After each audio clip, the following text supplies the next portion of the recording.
de l'Éternel. Lorsque vous craignez Dieu, puissance.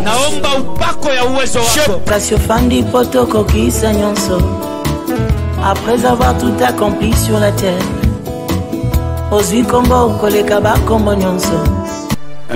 bien-aimés dans le Seigneur, nous vous bénissons. Apôtre Marcel Momat, Église évangélique Man Caché, ministère de vie. Nous vous bénissons vous tous qui sont branchés sur notre chaîne YouTube et nous vous encourageons de vous abonner pour recevoir à temps réel nos messages, nos prédications inspirées par Dieu lui-même. Nous voulons pendant ce temps et même le temps à venir, parce que nous, on n'est pas prédicateurs de circonstances, car nous en voyons déjà trop sur la ligne. Le coronavirus apparemment a créé beaucoup de prédicateurs, beaucoup de gens avec des révélations.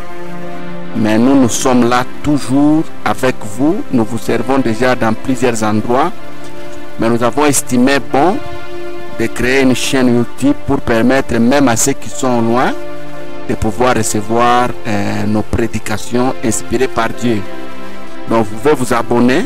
Si vous vous abonnez, vous aurez à temps réel nos messages inspirés par Dieu. Je voulais donner un message aujourd'hui par rapport au temps que nous sommes en train de traverser. Et Dieu m'a inspiré de prendre pour moi et pour vous un texte. Donc j'ai choisi pour vous des textes et pour moi aussi, parce que celui qui prêche, il est aussi concerné par sa prédication. Donc nous prenons Ephésiens chapitre 5, les versets 15 et 16. Prenez donc garde de vous conduire avec circonspection, non comme des insensés, mais comme des sages.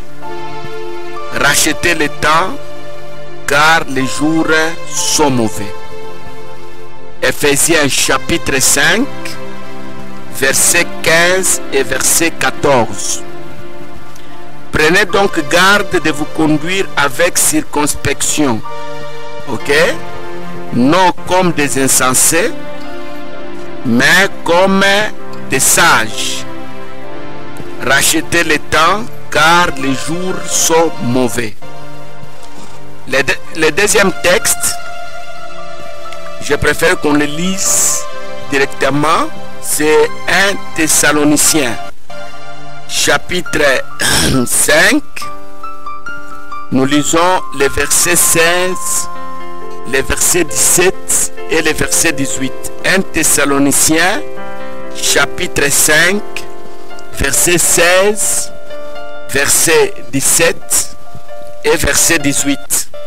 Soyez toujours joyeux, priez sans cesse, rendez grâce en toutes choses, car c'est la volonté de Dieu à votre égard, en Jésus-Christ.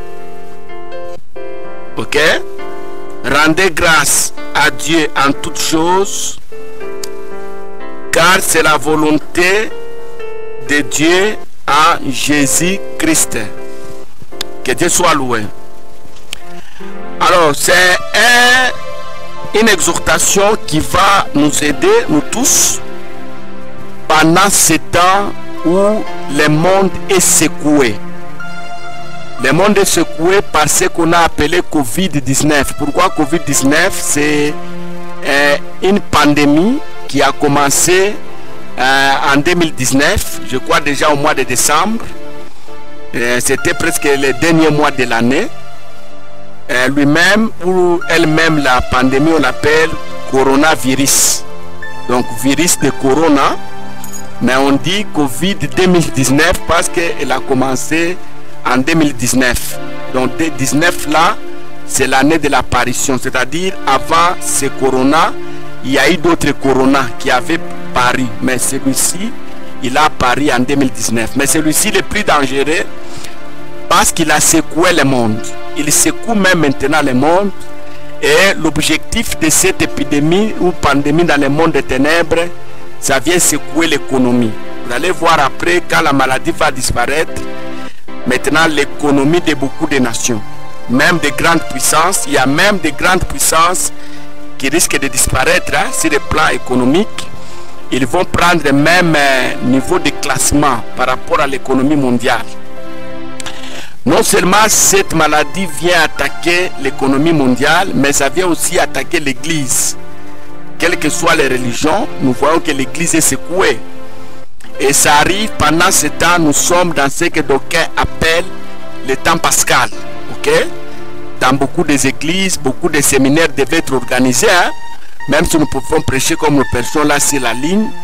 Mais vous devez savoir, bien aimé dans le Seigneur, qu'il est aussi important que les enfants de Dieu se réunissent dans des temples. Hein? Nous adorons, nous louons Dieu, nous prêchons.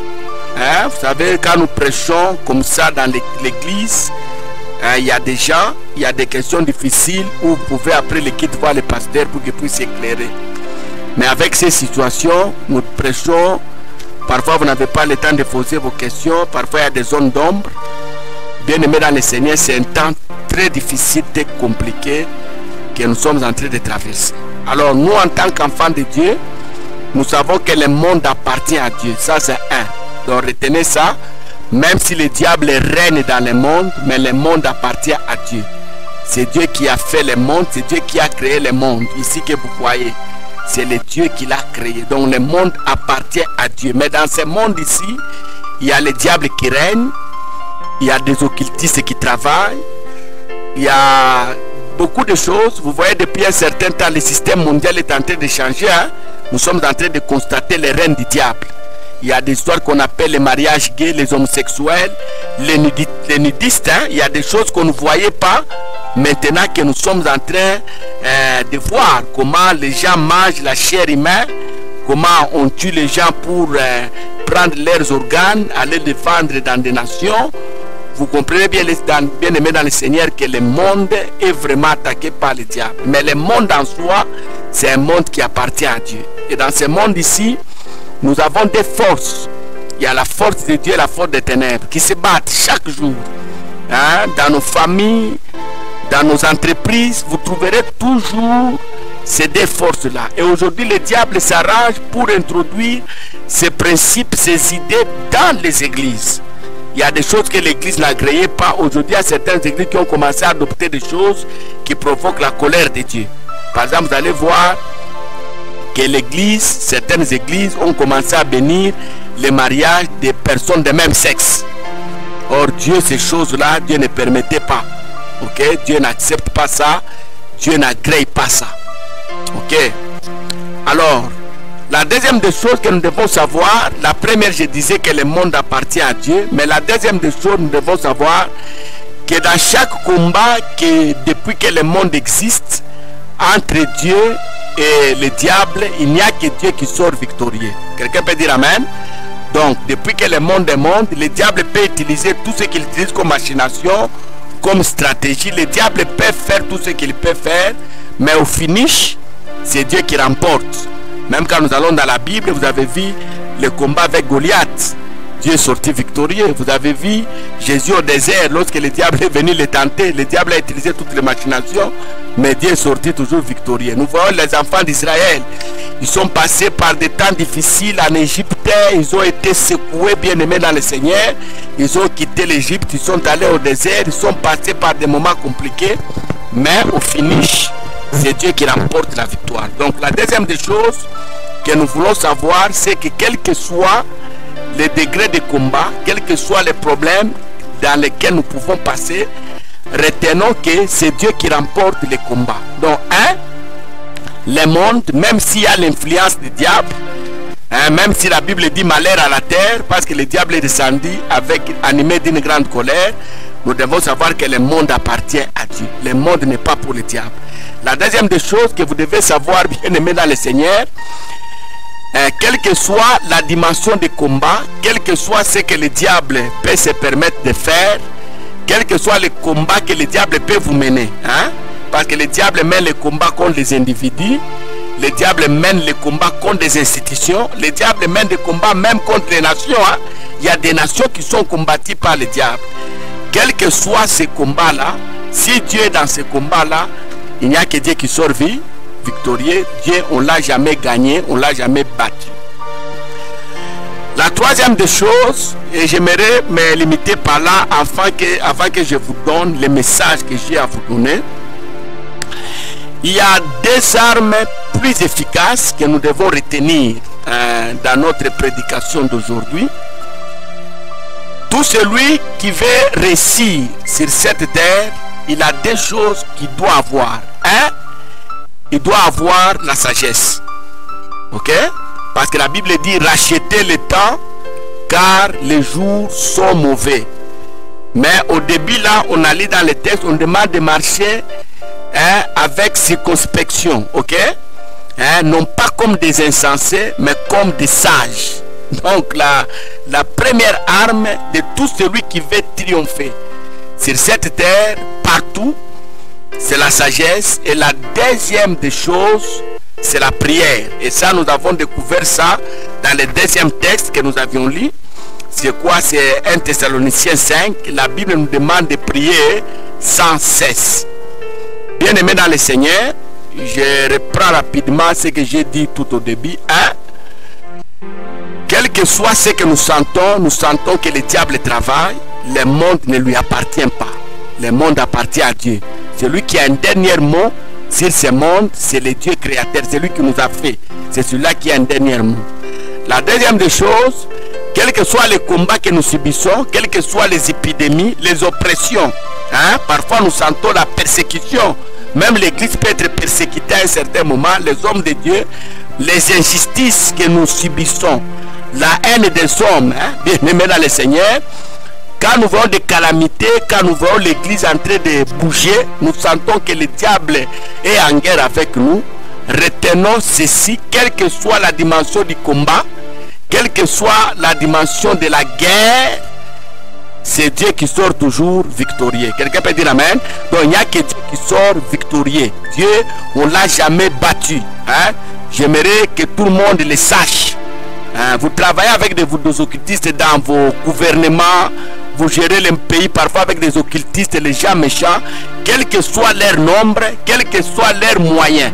Parce que les méchants, les occultistes, ils ont une force financière, quel que soit leurs moyens, quel que soit leur degré d'organisation. J'aimerais que vous retenez ceci, dans ce combat-là, il n'y a que Dieu qui sort victorieux.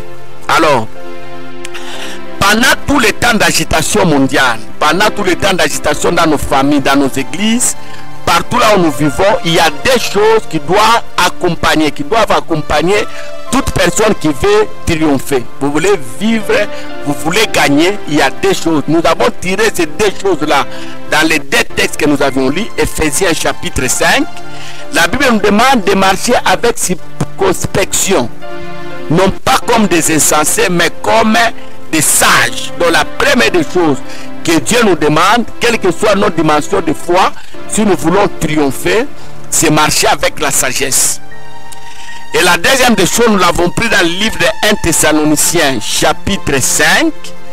La Bible nous dit prier sans cesse. Donc les deux choses doivent accompagner tout celui qui veut triompher pendant un temps d'agitation. Voilà, maintenant recevez l'enseignement que Dieu m'a donné pour vous. Pourquoi un chrétien doit marcher dans la sagesse pour triompher? La Bible nous dit dans le livre de 1 roi, je crois chapitre 13, non 1 roi chapitre 3 verset 13, je crois c'est ça le texte. Heureux l'homme qui possède la sagesse, heureux celui qui a trouvé de l'intelligence. La vie sur cette terre, la vie dans votre maison, la vie dans l'église, partout là où vous vivez, dans l'institution politique, la vie des hommes grands, des hommes puissants sur cette terre, c'est la vie de la sagesse. Sans sagesse, vous n'allez pas réussir. Un homme qui n'est pas sage ne peut pas gérer une église. Un homme qui n'est pas sage ne peut pas gérer une nation. Je crois, vous êtes en train de me suivre, vous êtes nombreux. Un homme qui n'est pas sage ne peut pas aller loin dans ce qu'il a comme projet. Tu peux avoir des projets, tu peux avoir les moyens, bien aimés dans le Seigneur. Nous connaissons même des gens très intelligents, mais moins sages. Hein? Très intelligents, moins sages. Ils n'ont pas réussi sur la terre, ils ont échoué. Et pendant ce temps que nous traversons avec cette épidémie qu'on appelle coronavirus, beaucoup de gens vont perdre leur vie, non pas parce qu'ils n'ont pas été intelligents, mais tout simplement parce qu'ils ont manqué la sagesse. Donc la sagesse, c'est une richesse. La crainte de l'éternel, c'est le commencement de la sagesse. Donc la sagesse, bien aimée dans le Seigneur, a de la valeur plus que même l'onction que Dieu vous a donnée. Parce que pour bien gérer l'onction que Dieu vous a donnée, pour réussir dans votre vie, pour aller de l'avant, ce que Dieu vous demande, bien aimé dans le Seigneur, c'est avoir la sagesse. Ok? Vous ne pouvez pas réussir à gérer votre femme, vous ne pouvez pas réussir, hein, bien aimé dans le Seigneur, à gérer votre enfant, à gérer votre église, à bien gérer votre ministère, si vous n'êtes pas sage. Même la pandémie ici, le coronavirus, la nation va triompher sur cette maladie, quelles que soient les prières que nous pouvons organiser, ok? Quelles que soient les mesures que nous pouvons demander aux gens d'observer, ok? Quels que soient les moyens, les dons que nous pouvons recevoir de l'extérieur, nous allons triompher sur cette épidémie que lorsque la nation va se conduire en sagesse. Quelqu'un peut dire amen? Donc la sagesse, c'est la base de toutes choses. Tu ne peux pas aller de l'avant. Moi, j'ai toujours aimé un homme comme Salomon. Ok? Dieu lui dit, en plein songe, en plein songe, Dieu lui dit, demande tout ce que tu veux. Je vais te donner. Je crois, un homme qui n'est pas Salomon, quand bien même aujourd'hui nous avons beaucoup de Salomon, hein? Un homme qui n'est pas Salomon, ce jour-là, il devait demander des véhicules, hein? Il devait demander un pasteur qui a l'onction, qui n'a pas un terrain de l'église. Dieu lui apparaît dans le son, il ne va pas demander la sagesse, il va demander que Dieu lui donne un terrain là où il va construire l'église. Hein? Que Dieu soit loué. Quelqu'un qui a l'intention d'aller en Europe, il n'a pas de passeport. En tout cas, dans ce songe, il va demander à Dieu tout de suite là, donne-moi un passeport sur lequel il y a déjà un visa. Ok? Quelqu'un qui veut se marier, bien aimé dans le Seigneur, il va dire, Seigneur, donne-moi une femme déjà là. Mais ce monsieur Salomon, il dit à Dieu, donne-moi la sagesse. Écoutez, donc la sagesse, c'est ça la base. Ok? Vous pouvez être président des États-Unis, une grande nation, hein? Vous pouvez être président des nations comme Congo ici, que vous voyez le Congo, c'est une grande nation. Même si parfois nous-mêmes les Congolais, nous ne comprenons pas que notre pays c'est une grande nation. Le Congo a toutes les richesses, bien aimé dans le Seigneur. Même là, on est en train de parler de la chloroquine qui va guérir ce coronavirus. Hein?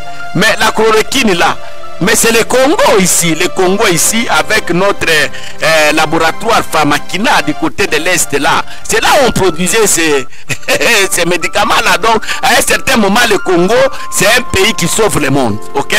Mais si le Congo ici, quel que soit ce que nous avons, les coltan, nous avons les diamants, nous avons les cobalt, qu'est-ce qu'on n'a pas? Les bois, on l'a, les cafés ici. Même le pétrole ici, nous l'avons, bien aimé dans le Seigneur. Si le plan culturel, nous avons des hommes et femmes qui maîtrisent la culture ici, les artistes, musiciens, que ce soit dans le monde profane, hein, que ce soit dans le monde chrétien. Parmi des grands serviteurs de Dieu, les Congolais, moi-même ici qui vous prêche, je suis un Congolais. Donc vous sentez que ce sont des gens que Dieu a choisis. Nous avons des grands politiciens bien aimés dans le Seigneur, des grands hommes de Dieu, que ce soit dans les églises catholiques, dans les églises de réveil, la plupart bien aimés dans le Seigneur. Même le monde ici que vous voyez, les Congolais bougent le monde partout là où ils sont. Mais si nous les Congolais on n'est pas sages, nous paraîtrons toujours comme les derniers sur le classement. Quelqu'un m'écoute? Donc l'arme la plus efficace pour triompher, que ce soit coronavirus, sida, hein, bien aimé, si nous voulons construire, tu peux avoir les moyens, tu peux être intelligent, mais si tu n'as pas la sagesse, tu ne réussiras pas. Et retenez ce verset ici, cherchez-le dans votre Bible. J'ai ça en tête, je ne vous le donne pas. Je voulais vous donner un examen. Allez dans votre Bible, cherchez ça. La crainte de l'Éternel, c'est le commencement de la sagesse. Bien aimé dans le Seigneur, la sagesse va t'amener à aller loin. C'est pourquoi Paul, aux Éphésiens, il dit, rachetez le temps, car les jours sont mauvais. Mais avant ça, il dit, avant ça, Paul dit, hein, ne marchez pas comme les insensés, hein, mais marchez avec circonspection. C'est-à-dire, vous devez savoir où s'asseoir, où entrer, où manger, où piétiner, quoi dire et quoi ne pas dire.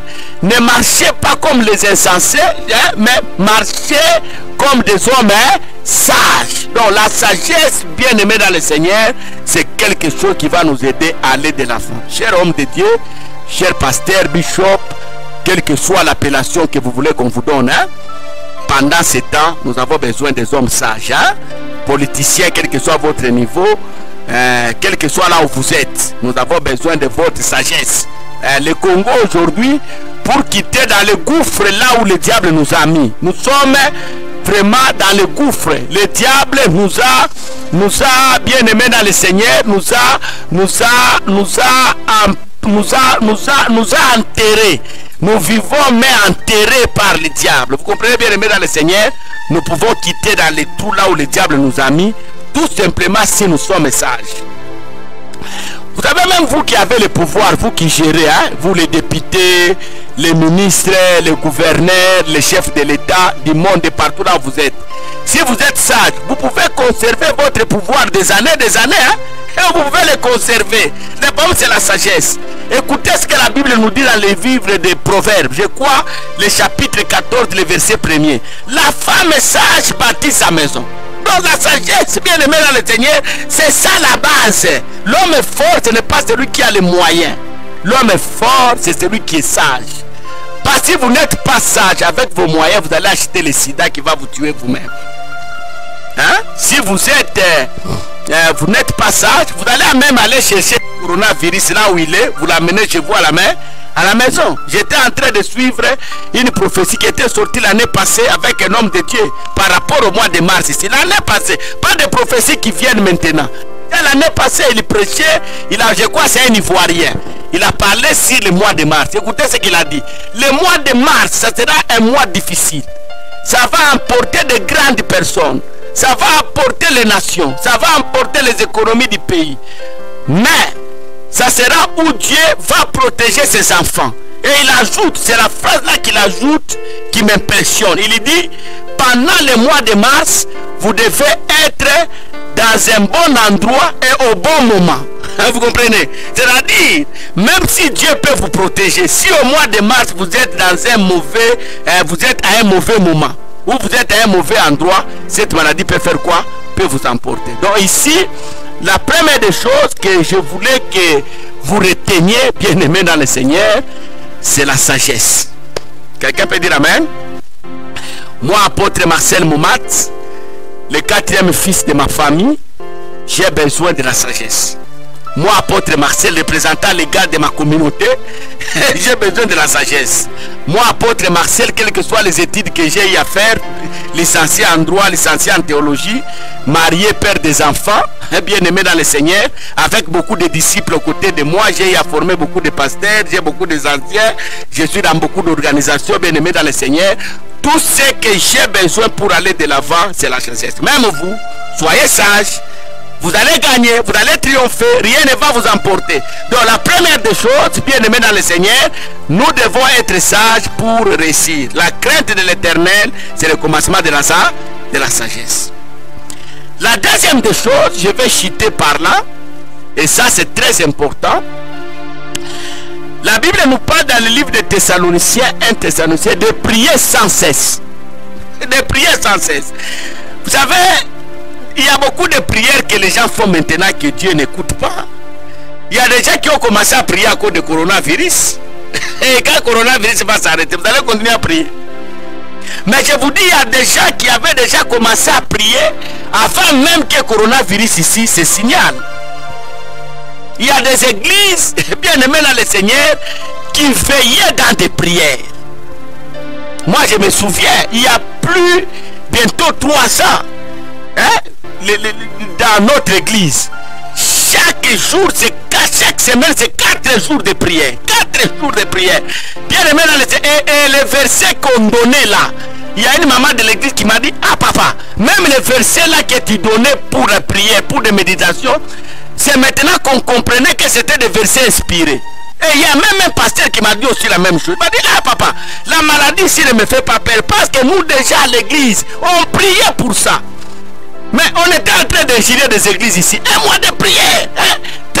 3 mois de prière, 90 jours de prière. Quand les églises priaient, il y a des gens qui se moquaient, hein? Même ici dans notre ville, Lubumbashi, quand les pasteurs organisaient 3 mois de prière, les insensés, les ingériers, non, ils sont en train de chercher des offrandes. Hein, papa? C'est maintenant qu'on comprend que les prières qu'on faisait là, bien aimé, c'était des prières importantes. Et aujourd'hui, ces prières-là sont en train de produire, hein? Bien aimé dans le Seigneur. Ici à Lubumbashi, je vous dis, les églises ont organisé des prières et des prières. Vous passez ici, marathon de prière. Vous passez ici, marathon de prière. Dans nos maisons, bien aimés dans le Seigneur, les hommes dormaient par terre, les femmes dormaient par terre, ils priaient. On priait, on ne savait pas pourquoi on priait. Or, il y avait un démon qu'on appelait coronavirus, que le diable préparait, qui venait ravager le monde. Vous savez, il y a des villes, il y a des familles qui seront épargnées, seulement à cause des prières qu'ils ont eu, pas des prières qu'ils font maintenant. Je me souviens de mon père spirituel, paix à son âme, car il est mort il y a très longtemps. Il me rappelait toujours, il me disait, mon fils, tu dois aussi constituer un dépôt de la prière. Ça, il me rappelait toujours. Il me disait toujours, si tu as le temps de prier, il faut prier. Il me disait toujours, ne prie pas pour aujourd'hui, prie aussi pour demain. Ne prie pas seulement pour cette année, prie aussi pour l'année passée. Et il m'a enseigné la culture de la prière. C'est comme ça, même l'église que je gère, j'aime mes enfants dans la vie de la prière. Quand vous venez à la manne cachée, vous allez vous rendre compte que mes enfants à l'église, ils aiment 2 choses. Ils aiment la parole. Et la parole pure, hein? Chez nous, quand un prédicateur prêche, on ne dit pas amen à n'importe quelle déclaration, hein? Tu peux commencer ta prédication de début à la fin, jusqu'à ce que tu vas quitter la chair, sans que quelqu'un te dise amen, hein? Parce qu'à la manne cachée, on a eu l'état d'enseigner les enfants de Dieu. Et les prédications vérifiables à la parole, à la lumière de la parole de Dieu. Pas de révélation là, vous venez avec des choses blablabla. Non, vous prêchez, les gens vérifient. Ça, c'est la première particularité de l'église manne cachée. Et la deuxième particularité, à l'église manne cachée, les gens aiment la prière, vous n'avez pas idée. C'est comme si on nous a vacciné la prière. Et aujourd'hui, nous sentons, bien aimés dans le Seigneur, que les prières que nous avons eu à faire, pas les prières que nous faisons maintenant. Est-ce que vous m'écoutez? Parce qu'il y a des gens qui attendent qu'ils tombent malades pour prier. Il y a des gens qui attendent qu'ils tombent enceintes pour prier. Il y a des gens qui attendent, bien aimés dans le Seigneur, les jours qu'ils ont besoin de se marier pour prier. Nous prions à temps et à contre-temps. Nous prions, bien aimés dans le Seigneur. Et aujourd'hui, écoutez ce que la Bible nous dit. Priez sans cesse. Priez sans cesse. Je crois qu'après cette pandémie, nous continuerons à prier comme nous sommes en train de prier maintenant. Et je crois qu'il y a des gens qui vont continuer à prier. Vous qui prêchez sur les réseaux sociaux, je crois que vous allez continuer à prêcher de la même manière. Hein? Vous qui venez avec des déclarations, là on vous voit sur Facebook, vous nous envoyez des prières dans le WhatsApp. Nous vous bénissons pour ça. Mais j'espère que la vie de la prière, vous qui prêchez sur YouTube, nous croyons que ça va continuer, ça ne va pas s'arrêter. Hein? Bien aimé dans le Seigneur, hein? Nous croyons que ça va se continuer. Parce que pour triompher, aujourd'hui c'est coronavirus qui nous attend. Mais est-ce que nous connaissons? On ne connaît pas. On ne connaît pas. Quelqu'un soit loin. Ce qui nous attend, mais qui connaît? Mais il n'y a que la prière qui peut t'aider à échapper au risque du diable. Je recommence encore, je vous retourne au début de mon message. Le monde ici que vous voyez, c'est Dieu qui est le propriétaire. Le diable n'a rien créé et ne créera rien. Même le diable lui-même, c'est Dieu qui l'a créé. C'est Dieu qui a fait le diable. Donc le diable, même si il domine dans ce monde, le monde n'est pas à lui. Le propriétaire du monde, c'est le Dieu créateur. Ça c'est un. De deux. Même si le diable te menait le combat à la guerre, le diable, lui, il combat même Dieu, n'est-ce pas?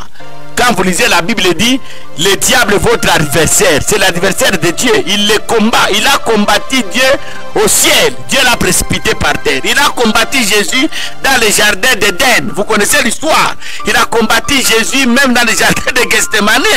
Hein? Et il nous combat, nous, ses serviteurs. Aujourd'hui, beaucoup des hommes de Dieu souffrent. Le diable les a imposé des maladies.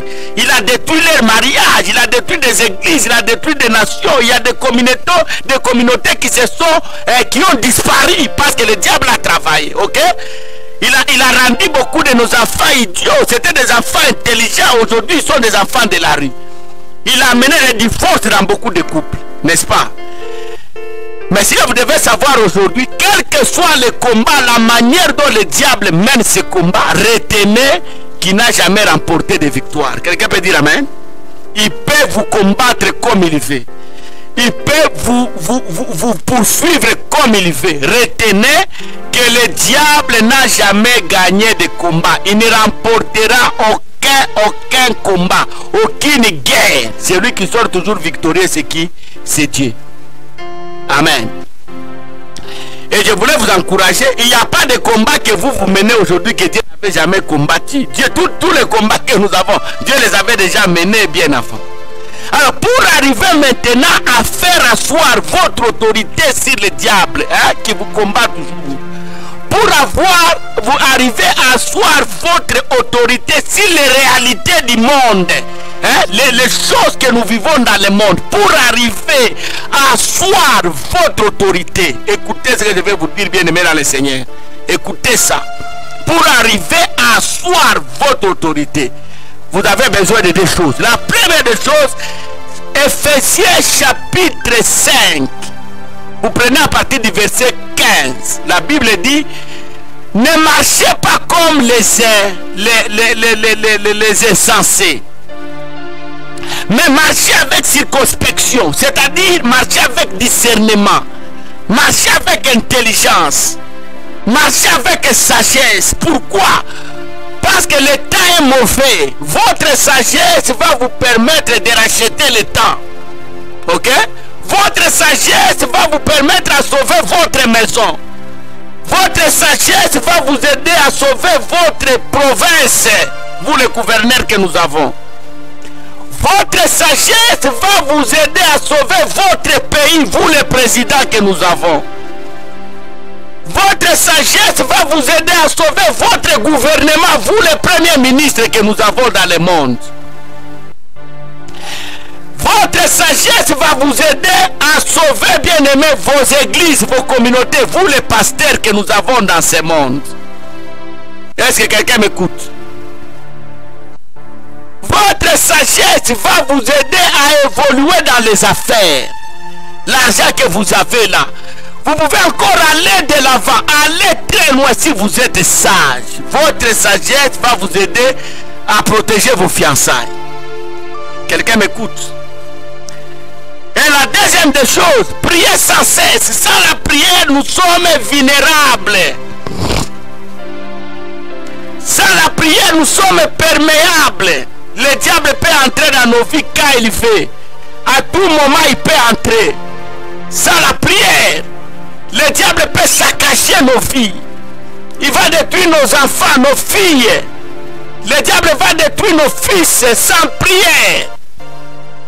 C'est pourquoi j'aimerais exhorter les hommes de Dieu. Nous vous bénissons pour toutes les prières que vous faites. C'est bien. Mais que ça ne soit pas des prières momentanées. Des prières de circonstances. Hein, bien aimé. Hein, des prières de moments. Hein, pendant cette période, vous venez prier parce qu'il y a coronavirus. Et quand coronavirus va disparaître, vous retournez dans votre vie. Hein, des chrétiens de circonstances, comme l'évangéliste a dit, il a dit il y a trois types de chrétiens. Le premier type de chrétien, c'est le chrétien qui est comme les caméléons. Quand il est parmi les gens qui craignent Dieu, il fait semblant de craindre aussi Dieu. Un caméléon. Quelqu'un m'écoute? Parmi les ivrognes, il est ivrogne. Parmi les impudiques, il est impudique. Parmi les menteurs, il est menteur. Parmi les escrocs, il est escroc. Un chrétien de circonstances. Quelqu'un m'écoute?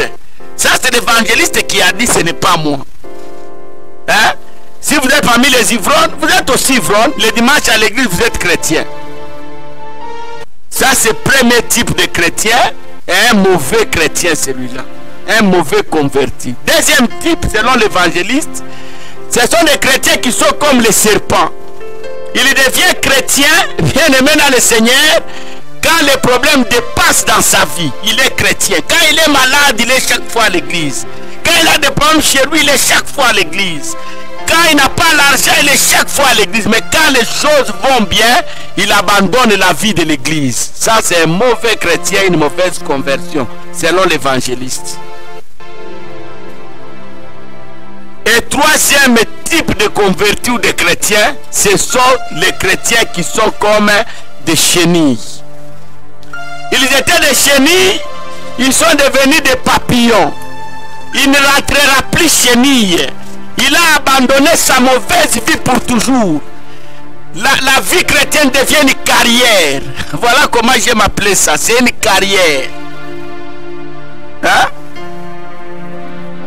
Aujourd'hui, quand j'étais parti en Afrique du Sud, j'ai rencontré des gens qui étaient ici des pasteurs. Là-bas, ils ont déjà cessé l'œuvre pastorale. Papa, le monde est compliqué. Hein? Ici, c'était des grands pasteurs avec des grandes assemblées. Quand ils priaient, vous sentez les voix, wow, comme si l'avion veut décoller. Mais quand nous sommes arrivés en Afrique du Sud, là, ils ne servent plus Dieu.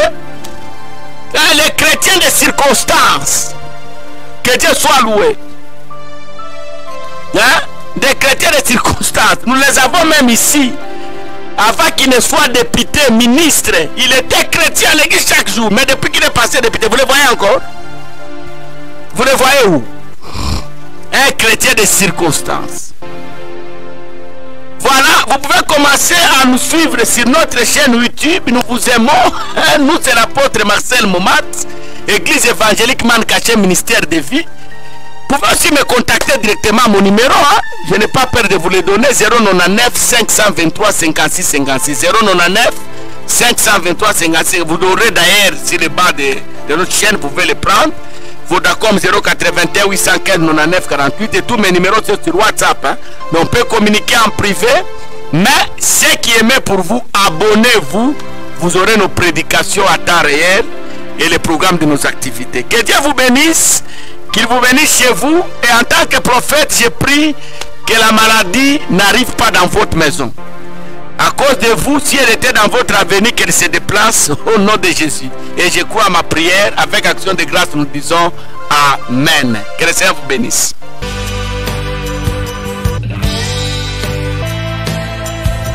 La crainte de l'Éternel. Lorsque vous craignez Dieu,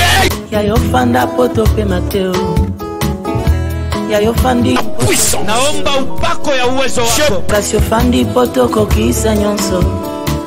Après avoir tout accompli sur la terre, Ozwi kombo koleka ba kombo nyonso.